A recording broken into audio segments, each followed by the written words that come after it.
mensagem para vocês. Ok, então,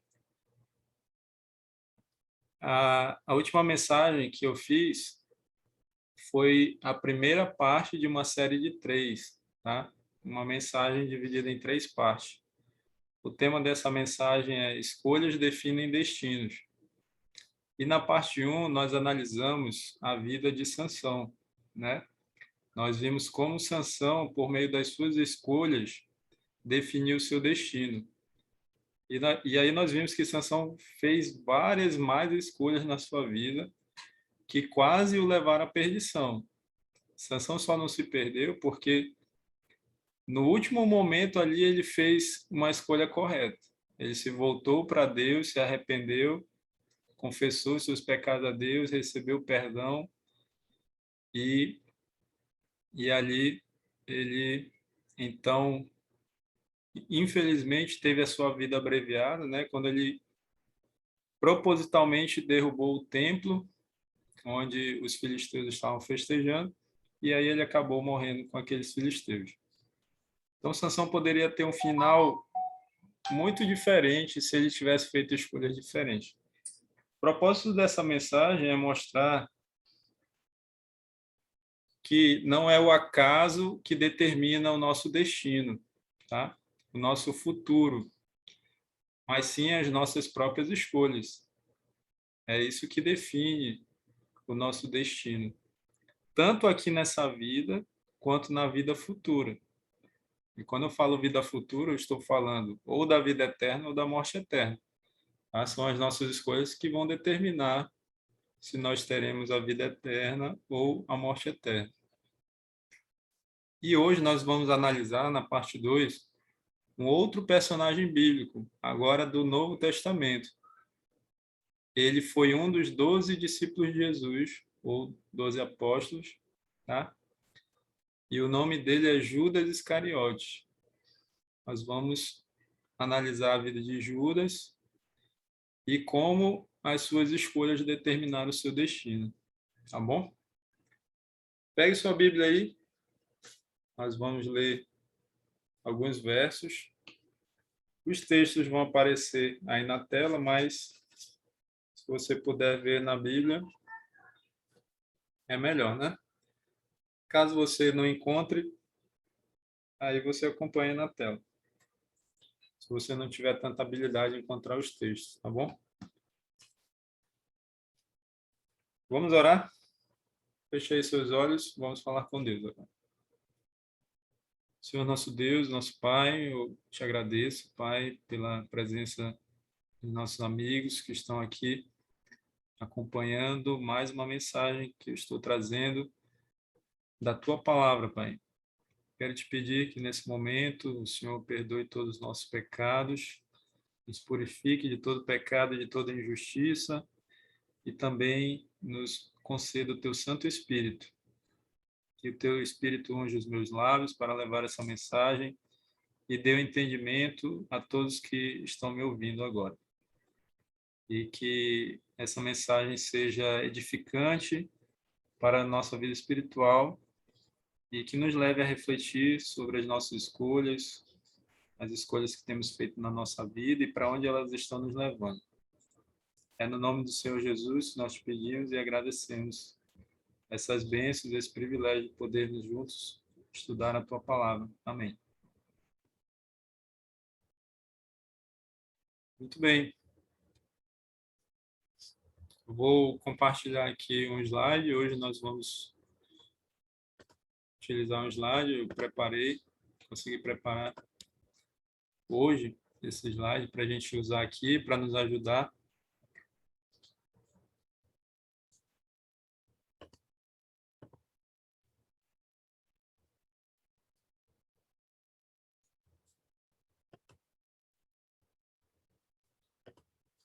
Está aparecendo aí para vocês?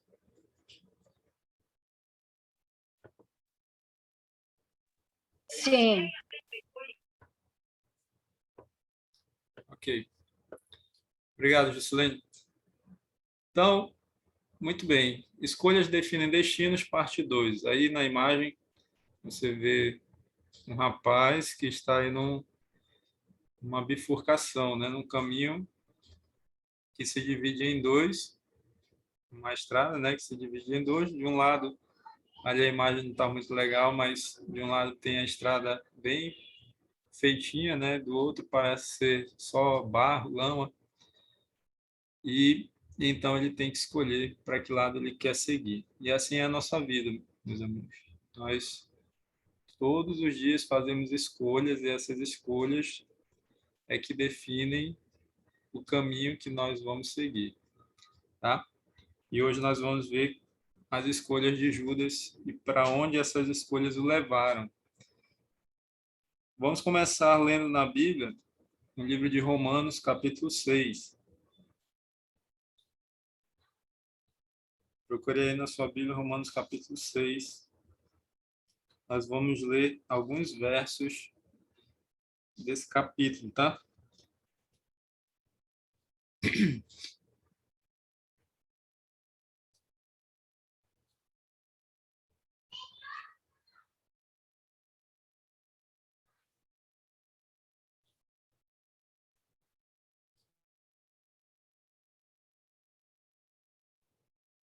Encontraram aí?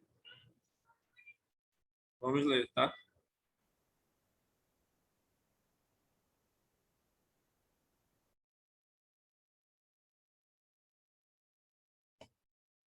Bem, vamos lá.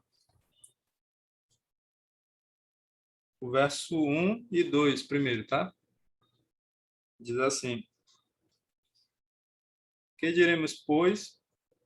Permaneceremos no pecado para que seja a graça mais abundante? De modo nenhum. Como viveremos ainda no pecado, nós, os que para ele morremos? Agora os versos 11 e 14. Assim também vós considerai-vos mortos para o pecado, mas vivos para Deus em Cristo Jesus. E o verso 14 agora. Porque o pecado não terá domínio sobre vós, pois não estáis debaixo da lei, e sim na graça. Muito bem.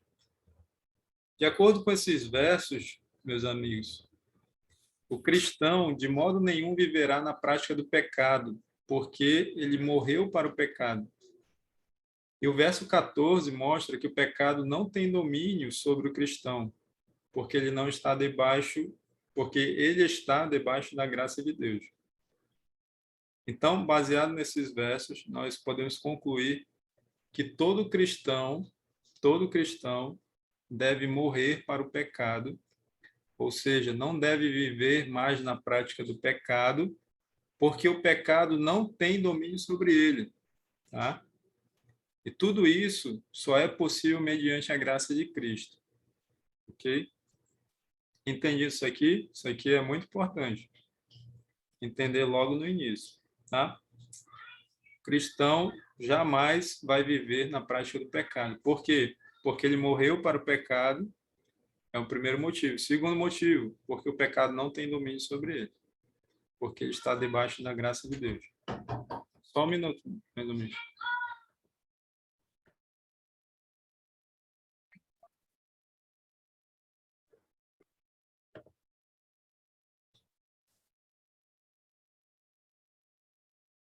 Ok? Voltando aqui. Agora, o que acontece se um cristão não vence o pecado e continua sendo dominado por ele? A pessoa aceitou a Jesus, se tornou um cristão, mas durante a sua vida cristã, ela não consegue vencer o pecado e continua sendo dominada pelo pecado.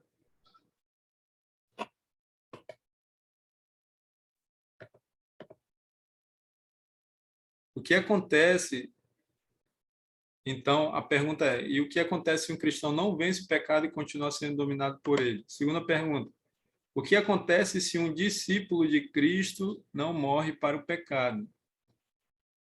Ok?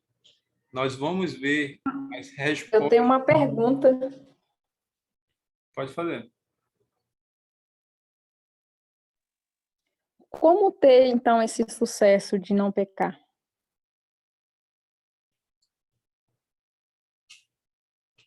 Só existe uma forma. Acho que foi a Lázara que perguntou, né? Sim, foi eu.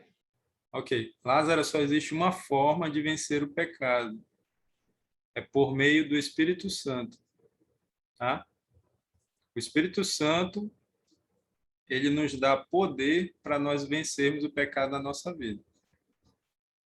Isso daí é a união de duas coisas, na verdade. É a união do poder de Deus por meio da terceira pessoa da divindade, que é o Deus Espírito Santo, juntamente com o nosso esforço, com o esforço humano, com a nossa parte. Nós temos que fazer a nossa parte, claro. Nós temos que escolher não pecar, porque Deus não vai nos forçar a escolher não. Deus não vai nos forçar, né, a escolher não pecar, tá? Quem vai fazer essa escolha somos nós. Mas só escolher não pecar não é suficiente. Nós não temos forças para vencer o pecado. E aí nós precisamos de uma força que vem de fora de nós, que vem de fora. Uma força que vem do alto, mais especificamente, né? Ou seja, esse poder que vem de Deus, tá? É Ele que vai nos dar poder para morrermos para o pecado e vivermos para Deus, tá? Essa é a única forma que nós temos de vencer o pecado. O problema é que para receber o Espírito Santo, você precisa escolher, ó, tudo passa pelas escolhas. Você precisa escolher buscar a Jesus todos os dias e você precisa buscá-lo de todo o coração. Você precisa escolher e entregar o seu coração inteiramente para Jesus, para que ele habite no seu coração e transforme o seu coração, tá? E a Bíblia diz que é o Espírito, que é Jesus, aliás, quem nos batiza com o Espírito Santo. Então, à medida que nós nos relacionamos com Jesus, nós recebemos dele o Espírito Santo e é o Espírito Santo quem vai nos dar essa vitória sobre o pecado. A Bíblia chama esse processo de santificação. Esse é o segundo passo para a nossa salvação, tá? É a santificação. Eu explico melhor isso no estudo bíblico que tem na nossa classe bíblica, né? No, no estudo bíblico A Verdade, é a lição 7, a verdade sobre o novo nascimento. É bom assistir a lição 6 também, porque contém o primeiro passo para a salvação, que é a justificação. Para você entender o que é a justificação, que é o primeiro passo, aí você vai para a lição 7, você vai entender o segundo passo para a sua salvação, que é a santificação. É esse processo que eu estou explicando aqui de forma bem resumida, tá? Ok, Lázaro? Ok, ok. Então vamos continuar aqui. Nós vamos ver a resposta para essas duas perguntas analisando a vida de Judas, ok? Acompanhe na tela. Se Judas tivesse morrido antes de sua última viagem a Jerusalém, ele teria sido considerado um discípulo fiel. Deus permitiu que seu caráter fosse exposto perante o mundo. Sua infidelidade foi revelada ao fim de sua história. Isso serviria de advertência para todos que, como Judas, desperdiçassem suas oportunidades de salvação. Vocês entenderam? Se Judas tivesse morrido Sim, antes da sua última viagem para Jerusalém, quando foi a última viagem de Judas para Jerusalém? Jesus estava indo para Jerusalém para comemorar ali, para celebrar a festa da Páscoa, né? Que era uma das festas instituídas por Deus para o povo de Israel. E Judas, e juntamente com os outros apóstolos, acompanharam Jesus, né? Nesse, eles chegaram ali em Jerusalém no início da semana e no final dessa semana Jesus morreria, né? Na sexta-feira. Mas Judas também morreu na sexta-feira. Então aquela foi a última semana de vida de Judas. E aí o que o texto está dizendo é o seguinte: aquela semana ali Deus permitiu que o caráter de Judas fosse exposto perante o mundo. Ficou bem claro que Judas, que tinha uma aparência de piedade, uma aparência cristã, tinha uma aparência de ser um discípulo fiel, na verdade ele não era. E essa sua infidelidade ficou revelada nessa última semana de vida dele. E isso serviria de advertência. Deus tinha o propósito de que isso servisse de advertência para nós, para que a gente não desperdice as oportunidades de salvação que Deus nos dá. Porque Judas fez isso. Judas desperdiçou suas oportunidades de salvação. Ok? O que levou Judas a vender Jesus por 30 moedas de prata, né? Preço de um escravo. Veja, alguns motivos que levaram Judas a fazer isso. Primeiro, Judas tinha naturalmente grande amor ao dinheiro. Para mim, esse foi, né, o principal problema de Judas, né? Ele tinha naturalmente um grande amor pelo dinheiro, tá? Mas Judas não foi sempre tão corrupto para praticar um ato como esse. Que ato? O ato de vender Jesus por 30 moedas de prata, que era o preço de um escravo. Judas vendeu Jesus pelo preço de um escravo. Que mais? Judas alimentou o mau espírito de avareza. Avareza é esse amor, esse apego às coisas materiais, né? Esse amor pelo dinheiro, pelas riquezas. Judas alimentou esse espírito de avareza que ele tinha naturalmente dentro dele. Que mais? O amor às riquezas foi maior que o amor por Jesus. Vejam, Judas amava Jesus. Só que o coração dele estava dividido, assim como do jovem rico. Lembra do jovem rico? Quando o jovem rico teve que escolher entre o seu amor por Jesus e o seu amor pelas riquezas, ele escolheu as riquezas. A mesma coisa aconteceu com Judas. O coração dele estava dividido. E isso tem que servir de advertência para nós. Você tem que pensar, será que o meu coração é inteiramente Jesus ou ele está dividido? Eu amo Jesus, mas também amo o mundo. Nós temos que analisar, refletir sobre isso, né? Cada um de nós deve fazer isso. O que mais? Tornando-se escravo de um vício, entregou-se a Satanás. Então,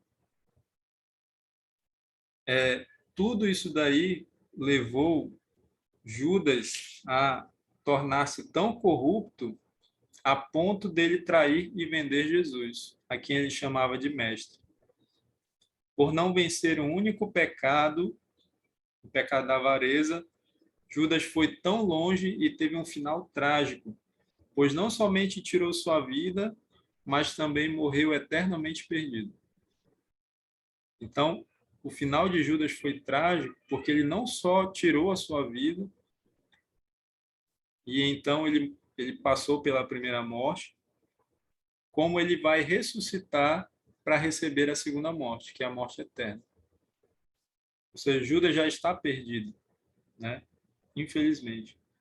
Por quê? Porque ele alimentou um único pecado que ele tinha, uma fraqueza que ele tinha, né? E ele tornou-se escravo desse vício.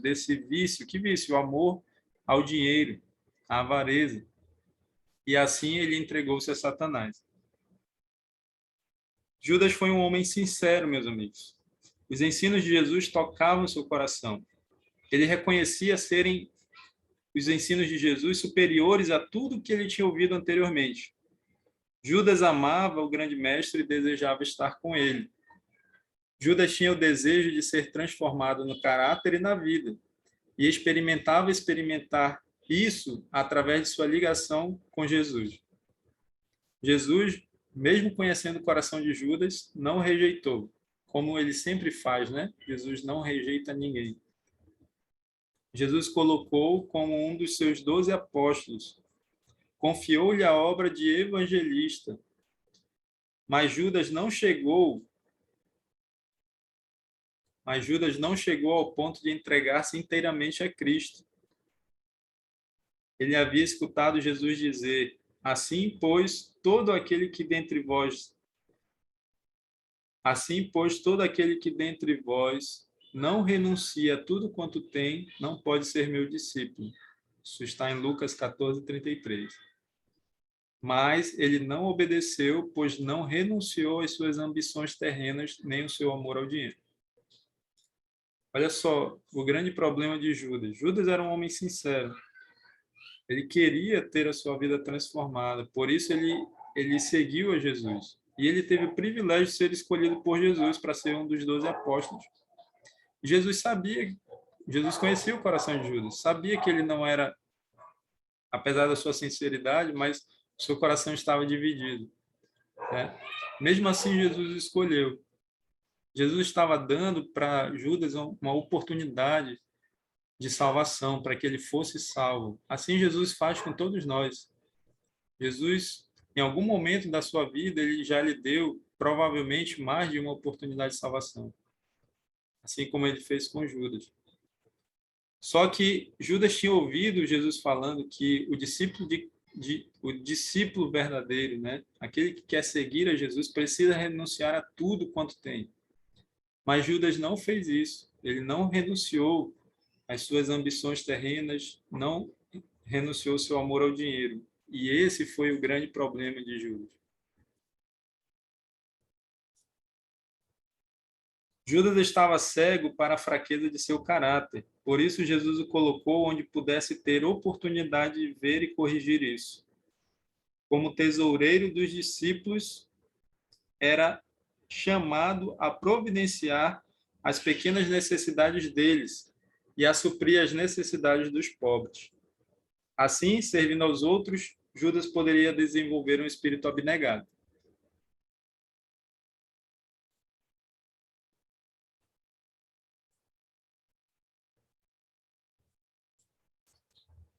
Então, o que Judas fazia, meus amigos? Ele se auto-remunerava quando fazia qualquer serviço para Jesus, ou quando ele dedicava tempo a fins religiosos.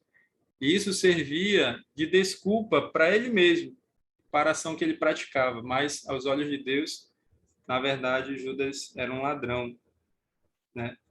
Então, Judas era o tesoureiro dos apóstolos. E a Bíblia diz que ele que andava com a bolsa, né? Então, Jesus, ele recebia ofertas, né? Jesus, o trabalho dele, ele não tinha um trabalho remunerado. Os apóstolos também não. O trabalho deles era pregar o evangelho, né? E eles eram mantidos por meio de ofertas. E quem era o tesoureiro era Judas.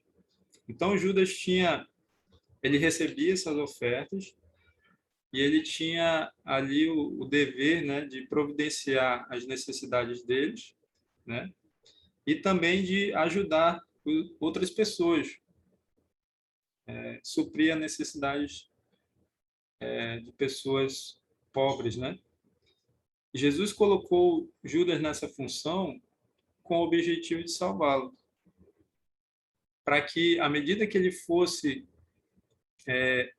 trabalhando de forma abnegada, ajudando os outros, né, o seu caráter fosse sendo seria transformado, né, ia sendo transformado. Mas o que Judas fazia? Ele roubava. Ele se auto-remunerava quando ele fazia algum serviço para Jesus. Olha só. E ele usava isso como desculpa.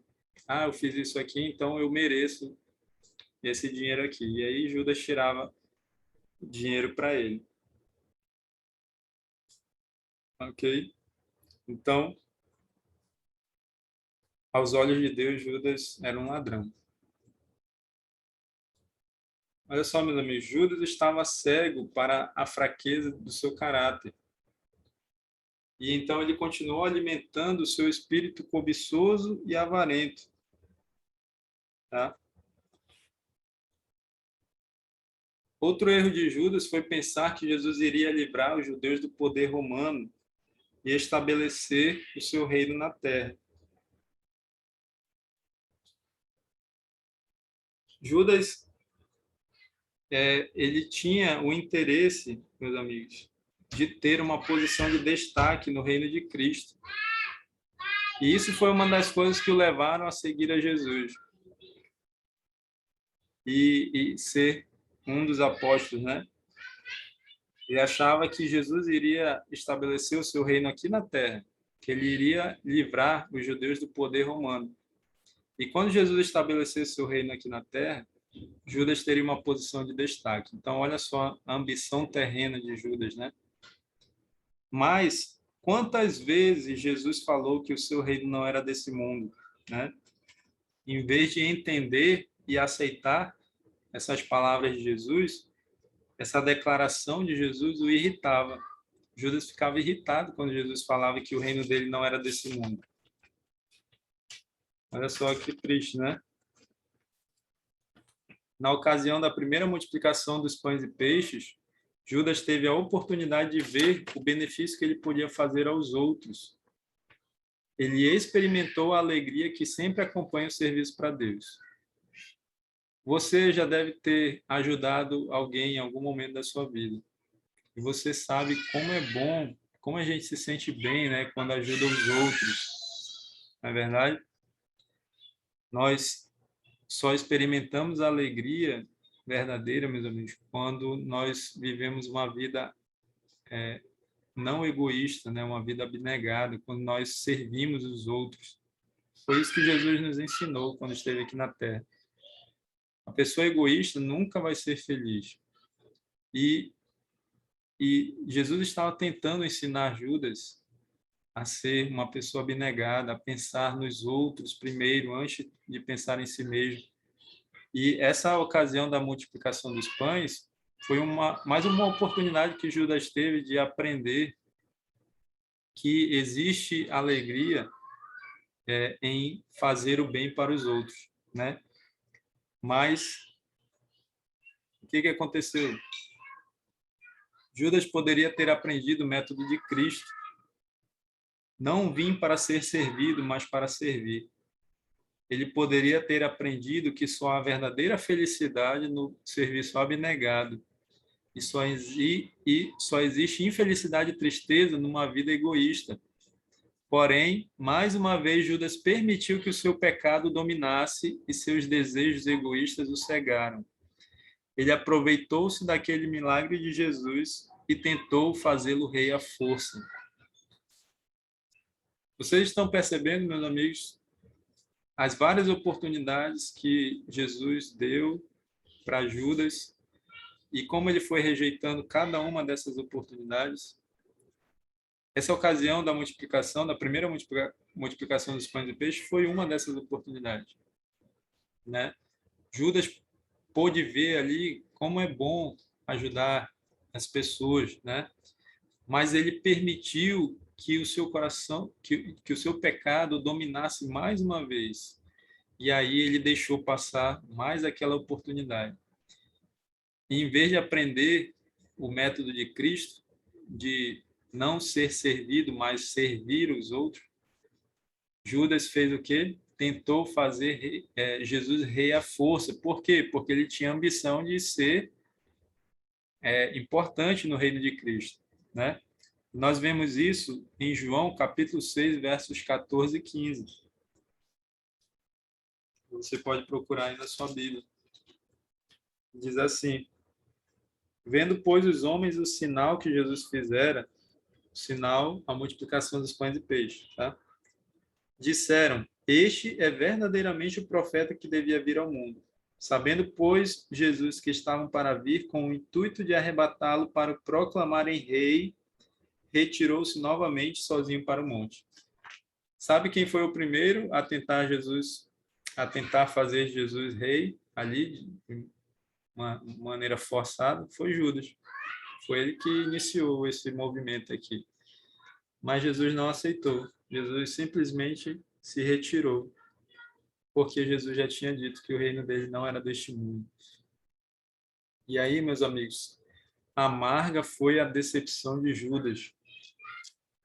Outra ocasião marcante na história dele foi quando, após esse milagre, Jesus fez o duro discurso a respeito do pão da vida. Esse discurso está aqui em João capítulo 6, o mesmo capítulo que nós encontramos a história da multiplicação de pães e peixes. E nós vamos ler dois versos desse discurso, aqui no capítulo 6 de João, os versos 53 e 54.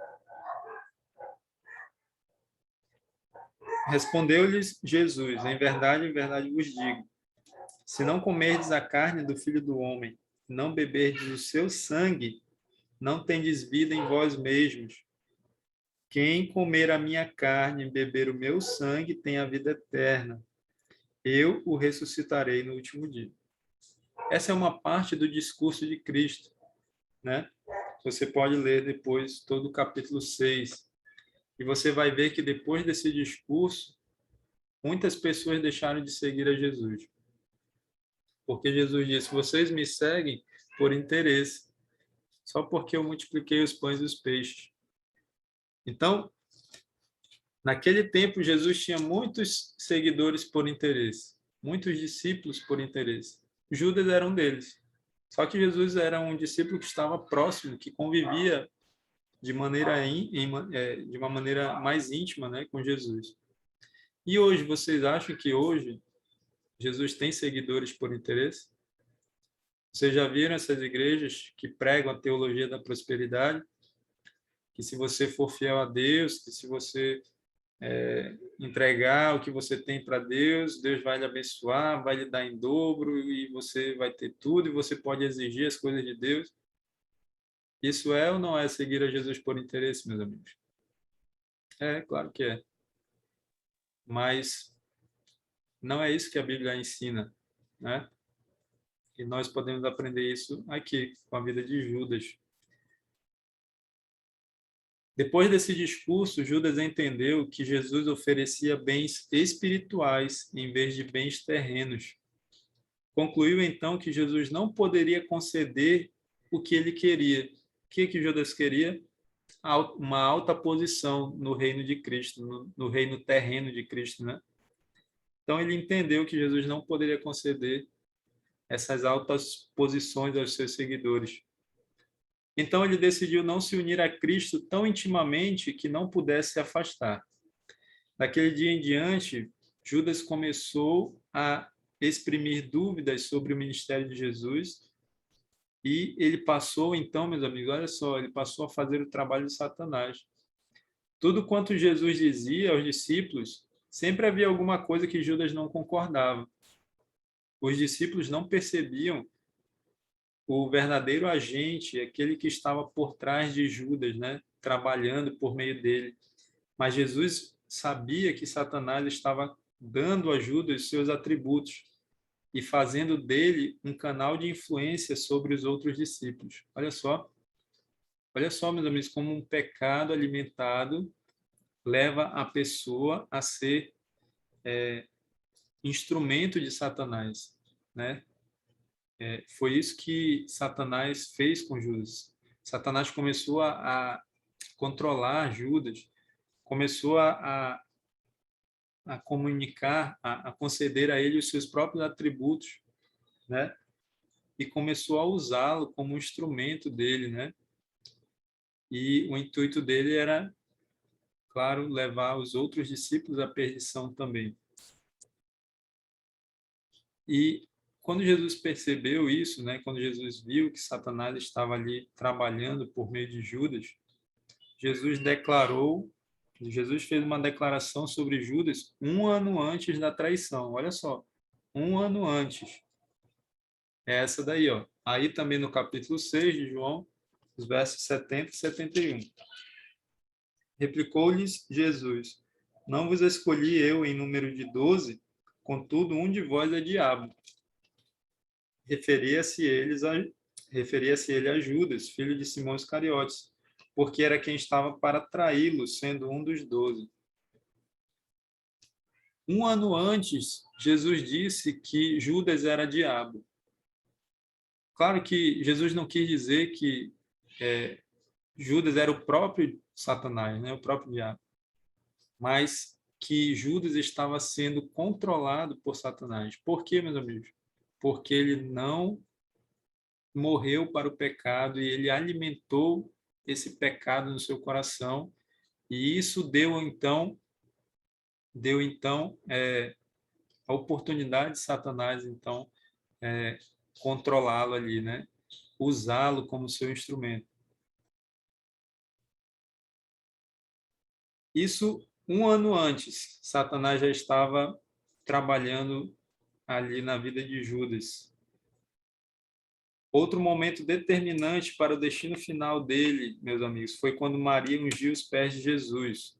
Nós vamos ver isso em João 12, dos versos 3 a 8. Tá? Vai para o capítulo 12. Essa foi mais uma oportunidade que Judas teve na sua vida. Vamos ler dos versos 3 a 8. Então Maria, tomando uma libra de bálsamo de nardo puro, muito precioso, ungiu os pés de Jesus e os enxugou com os seus cabelos, e encheu-se toda a casa com o perfume do bálsamo. Mas Judas Iscariotes, um dos seus discípulos, o que estava para traí-lo, disse: Por que não se vendeu este perfume por 300 denários e não se deu aos pobres? Isto disse ele não porque tivesse cuidado dos pobres, olha só, mas porque era ladrão e, tendo a bolsa, ele era o tesoureiro, né? Tirava o que nela se lançava, olha só. Jesus, entretanto, disse: Deixa que ela guarde isto para o dia em que me embalsamarem, porque os pobres sempre os tendes convosco, mas a mim nem sempre me tendes. Meus amigos, até aquele momento, Judas não havia feito oposição aberta a Jesus. Mas nesse dia, ele reprovou Jesus publicamente pela primeira vez e manifestou de forma pública a sua disposição cobiçosa. Diante dessa reprovação, então Jesus respondendo a reprovação de Judas, Jesus também o reprovou, né? E aí, o que aconteceu? Judas teve o seu orgulho ferido e o seu desejo de vingança, um desejo de vingança brotou no seu coração, depois dessa reprovação pública de Jesus. E então, meus amigos, a ganância com que por tanto tempo Judas condescendeu o dominou completamente. Então, nós podemos dizer que esse aqui foi um ponto ali, um dos pontos principais que determinaram o destino final de Judas, né? Você vê que Judas ali demonstrou uma aparência de piedade, né? Uma preocupação com os pobres, mas na verdade a intenção dele era roubar, era que aquele dinheiro fosse para a bolsa, né? E aí ele pudesse pegar esse dinheiro para ele. Então, meus amigos, vejam, nós não podemos julgar o que se passa no coração das pessoas. Nós não sabemos, mas Deus sabe. Deus sabe se o nosso cristianismo é verdadeiro ou não, né? Deus sabe o motivo das nossas atitudes, ok? E aí, meus amigos, nós vamos caminhando para a parte final. Nós vamos ver a última oportunidade que Deus concedeu a Judas de arrependimento. E essa última oportunidade foi na ceia pascual. Foi na quinta-feira à noite, sendo que na sexta Jesus morreria e Judas também. Naquele dia ou naquela noite, né, Jesus provou sua divindade quando revelou os planos de Judas, o traidor. Mesmo assim, Judas foi incluído por Jesus na lavagem dos pés. Jesus lavou os pés dos 12 apóstolos. Inclusive, ele lavou o pé de Judas. E Jesus sabia que algumas horas depois Judas o trairia. Então, mesmo assim, Jesus não o rejeitou. Até naquele momento, meus amigos, Jesus estava dando a última oportunidade de salvação para Judas. Mas, infelizmente, esse último apelo de amor foi desatendido. E então, meus amigos, o caso de Judas ficou decidido. E os pés que Jesus lavou saíram para fazer a obra do traidor. Mas antes de Jesus sair dali, para atrair a Jesus, né? Para atrair Jesus, ele ouviu as seguintes palavras de Jesus.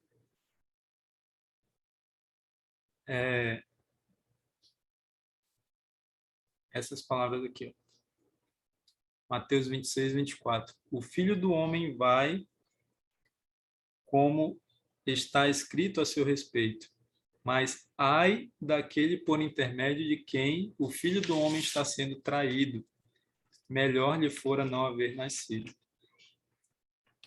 Meus amigos, Judas havia ido tão longe em seu pecado que chegou no ponto sem volta. O pecado o cegou completamente. Nem essas duras palavras de Jesus o impediram de fazer o que havia planejado. Judas saiu da ceia para trair Jesus, mas ele não estava sozinho. A Bíblia diz que entrou nele Satanás e saiu logo. Isso está em João 13, versos 27 e 30. Veja, Judas saiu dali da ceia para atrair a Jesus, mas ele não estava sozinho nessa obra. Satanás estava com ele. Mas Satanás não dominou a vida de Judas naquela noite. Pelo menos um ano antes, Satanás já estava trabalhando e agindo por meio de Judas. Tudo porque, meus amigos, ele não venceu um único pecado na sua vida.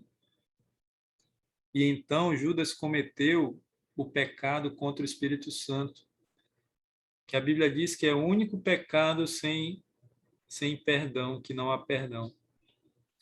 Agora não havia mais nada que Deus pudesse fazer para salvá-lo. Ali tinha acabado a oportunidade de salvação para Judas. O seu coração estava tão endurecido por várias rejeições, né, do amor de Deus, do amor de Jesus, que não havia mais nada que Deus pudesse fazer para salvá-lo. O final da história todos conhecem. Judas traiu Jesus, ele viu Jesus ser julgado e condenado à morte pelos sacerdotes e escribas e anciãos, né? E quando ele viu que Jesus havia sido condenado, não suportando a tortura de sua consciência culpada, ele entrou na sala de julgamento dizendo que Jesus era inocente. Atirou perante Caifás as moedas de prata e depois saiu gritando: pequei traindo o sangue inocente. Mateus 27, verso 4. E então ele saiu para enforcar-se. Essa confissão de Judas não foi gerada por sincero arrependimento, meus amigos, mas sim por um sentimento de remorso. Judas não estava arrependido do seu ato por ter traído a Jesus, mas sim ele estava arrependido por causa das consequências do seu ato. E então, por causa desse sentimento de remorso, foi que ele saiu dali para tirar a sua vida. Meus amigos, esse foi o triste fim de uma vida que poderia ter sido honrada por Deus. Todos os 11 apóstolos morreram salvos. Judas foi o único que se perdeu porque permitiu que um único pecado dominasse. Então, meus amigos, lá no início nós fizemos duas perguntas. O que acontece se um cristão não vence o pecado e continua sendo dominado por ele? O que acontece? O que acontece se um discípulo de Cristo não morre para o pecado? O que acontece, meus amigos, é o mesmo que aconteceu com Judas.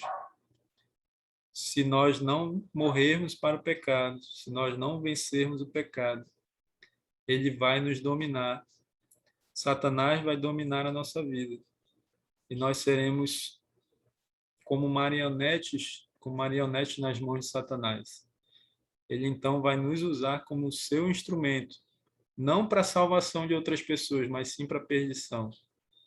E no final da nossa vida, que pode ser um final trágico, nós ainda teremos a tristeza de morrer perdidos, né? E então teremos que passar pelo juízo divino, assim como Judas vai passar. Judas está no pó da terra agora, está dormindo e vai acordar quando Jesus ressuscitar todos os ímpios para sofrerem a segunda morte, que é a morte eterna. E então, antes de morrer, Judas vai ver todas as oportunidades de salvação que Deus deu a ele. E ele vai reconhecer que ele se perdeu pelas suas próprias escolhas. E hoje, meus amigos, nós temos vida e nós temos a oportunidade de aprender com os erros de Judas e não cometer os mesmos erros que ele cometeu. Então, se você vê que Deus está trabalhando na sua vida, que Deus está lhe dando a oportunidade de salvação, não rejeite, aproveite, porque depois que nós morrermos, meus amigos, acabou toda a oportunidade de salvação para nós. Além disso, Jesus está muito perto de voltar. E antes de Jesus voltar, a porta da graça vai se fechar e a oportunidade de salvação vai encerrar para todo ser humano. Então, eu convido você a fazer escolhas diferentes na sua vida, fazer escolhas sábias, escolhas inteligentes, escolhas que aproximem você cada dia mais de Jesus. E peça dele o batismo do Espírito Santo para que você possa morrer para o pecado e viver para Deus, para que o pecado não domine você, mas que você seja dominado pelo Espírito Santo e você será um instrumento nas mãos de Deus para a salvação de muitas pessoas. E assim você estará preparado para viver com Ele por toda a eternidade. Ok, meus amigos? Que Deus seja louvado. Amém. Glória a Deus por mais uma mensagem. Nós vamos orar agora, encerrar essa mensagem. E depois, se alguém quiser, eu estarei disponível para a gente conversar, para tirar alguma dúvida. Tá bom? Então vamos orar. Senhor, nosso Deus e Pai, muito obrigado por essa mensagem que o Senhor nos concedeu. Louvado seja o Senhor, meu Deus, que cada palavra proferida aqui tenha sido para a tua honra e glória e também para o nosso crescimento espiritual. Senhor, nos ajuda a sermos inteligentes, sábios e aprendermos com os erros de Judas, Pai. Nós vimos como ele rejeitou tantas e tantas oportunidades de salvação que o Senhor deu a ele. E muitas vezes nós temos feito o mesmo na nossa vida, Pai.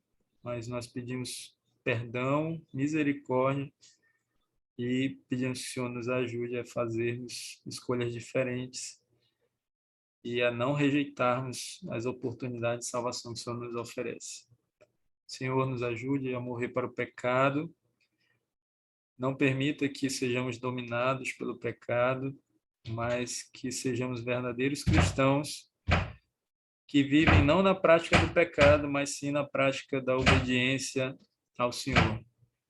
E assim nós possamos te servir fielmente e assim venhamos estar preparados para o encontro com o Senhor Jesus, quando Ele voltar nas nuvens do céu, com poder e grande glória. É no nome dele, do Senhor Jesus Cristo, que nós finalizamos essa mensagem e te agradecemos. Amém. Amém.